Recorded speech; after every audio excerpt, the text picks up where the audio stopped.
Israel में, Tehran में और बेरूत में भारी बमबारी की गई है इसराइल के डिफेंस सिस्टम के द्वारा। ऐसा कहना है इसराइल का। इसराइल ने कहा है कि हमने इन शहरों पर भारी बमबारी की है। इतना ही नहीं, ईरान के 150 शहरों पे बमबारी की गई है। रात भर वहां पर बमबारी चली है। इसराइल ने और अमेरिका ने बयान जारी किया है कि 150 शहरों से ज्यादा टारगेट किया है इन्होंने ईरान के। बड़ी खबर आ रही है कि पाकिस्तान के एयरबेस का इस्तेमाल कर रहा है अमेरिका ईरान पर हमला करने के लिए। जी दोस्तों, अमेरिका ने पाकिस्तान का एयरबेस यूज किया हमला करने के लिए, क्योंकि कई सारे मिडिल ईस्ट के ऐसे देश हैं जिन्होंने अमेरिका को मना कर दिया है अपना एयरबेस यूज करके ईरान पर हमला करने के लिए।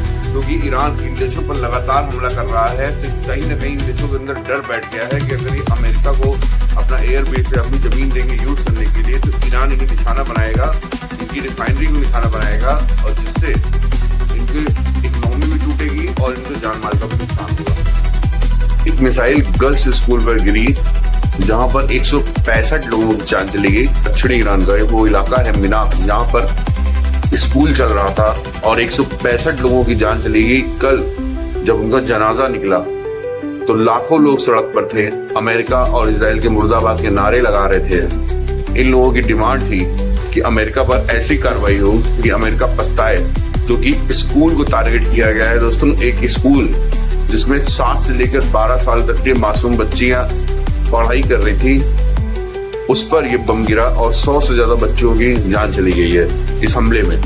अब इजराइल ये कह रहा है कि हमें इस हमले के बारे में कोई जानकारी ही नहीं थी, और अमेरिका ये कह रहा है कि अमेरिका कभी जानबूझकर किसी स्कूल को टारगेट नहीं करेगा। सब अपना अपना पल्ला झाड़ रहे हैं, लेकिन इस बीच ईरान में और पूरे देश में, पूरी दुनिया में गुस्से का माहौल है इस हमले को लेकर। व्हाइट हाउस में एक प्रेस कॉन्फ्रेंस के दौरान डोनाल्ड ट्रंप ने कह दी है बहुत बड़ी बात। डोनाल्ड ट्रंप ने साफ कर दिया कि इजराइल ने हमला शुरू नहीं किया था, बल्कि मैंने इजराइल को युद्ध में घसीटा।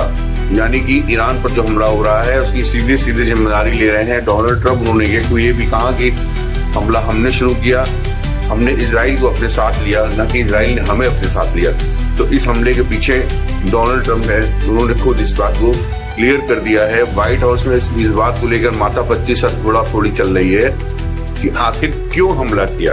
एक बड़ा धर्रा ये मान रहा है कि अमेरिका को ऐसा हमला नहीं करना चाहिए था। वहां की संसद में भी लगातार इस हमले का विरोध हो रहा है, और डोनाल्ड ट्रंप को अभी तक यही नहीं पता है कि उन्होंने एग्जैक्टली हमला क्यों किया और यह हमला कब तक होगा। अफगानिस्तान की तरफ फंस गया है यहाँ पे भी अमेरिका, क्योंकि ईरान ने इतना बड़ा हमला कर दिया है बाकी अलग अलग 9 कंट्रीज पे, जिसकी कोई कल्पना भी नहीं कर सकता था। तो ईरान ने अकेले ही मिडिल ईस्ट के 9 देशों पर हमला कर दिया। इन 9 देशों के नाम इस तरह है: UAE, Dubai, Kuwait, Israel, Syria, Jordan, Qatar, Oman. ये सब देश ऐसे हैं दोस्तों जो मिडिल ईस्ट में हैं, उसके पड़ोसी हैं। ईरान ने इन देशों पर हमला किया है। इसका 2 ही मुख्य कारण है, वहां के अमेरिका बेस को हटाना और दूसरा उनकी रिफाइनरी पर हमला करना। क्योंकि इन देशों की भी इकोनॉमी जब टूटेगी तब ये अमेरिका को अपना एयरबेस, अपनी मिलिट्री क्षमताओं के लिए जो जमीन दी गई है अमेरिका को, उस पर प्रतिबंध लगाएंगे और अमेरिका ईरान पर हमला नहीं कर पाएगा। अब्राहम लिंकन एयरक्राफ्ट कैरियर खड़ा है मिडिल ईस्ट में, वहां से हमला कर रहा है अमेरिका, लेकिन उससे वो कितना हमला कर पाएगा अगर अगल बगल के देश अपनी जमीन और अपना एयरबेस ना दें। इसीलिए शायद कुछ देशों ने एयरबेस और जमीन दोनों देने से मना कर दिया है अमेरिका को, क्योंकि उन्हें अब अपने सुरक्षा की चिंता सता रही है। ईरान के गिरेश इलाके में एक भूकंप आया है।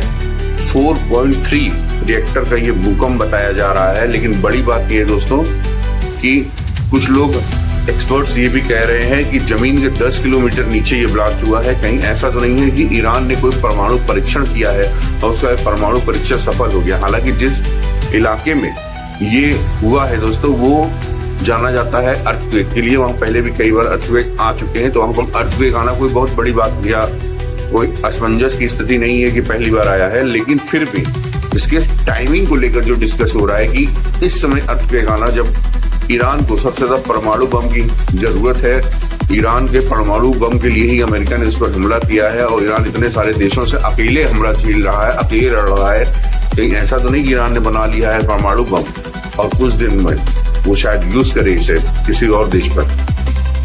अभी सिर्फ ये कयास है, इसकी कोई प्रूफ है नहीं दोस्तों। देश के देशों में उनकी रिफाइनरी को निशाना बना रहा है। कल ही उसने एक यूएई के रिफाइनरी को निशाना बनाया है, तेल रिफाइनरी को।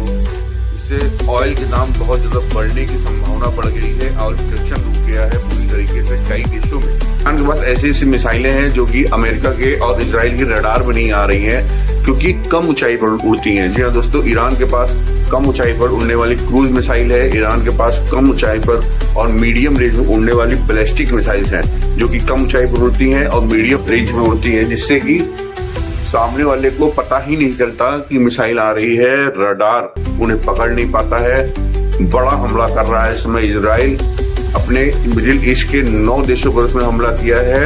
इन 9 देशों की रिफाइनरी को और वहां के अमेरिका मिलिट्री बेस को उन्होंने निशाना बना रहा है ईरान।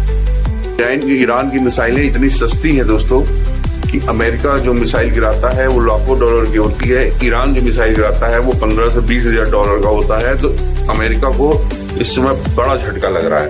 वो जितनी मिसाइलें गिरा रहा है उतनी ही उसकी इकोनॉमी टूट रही है।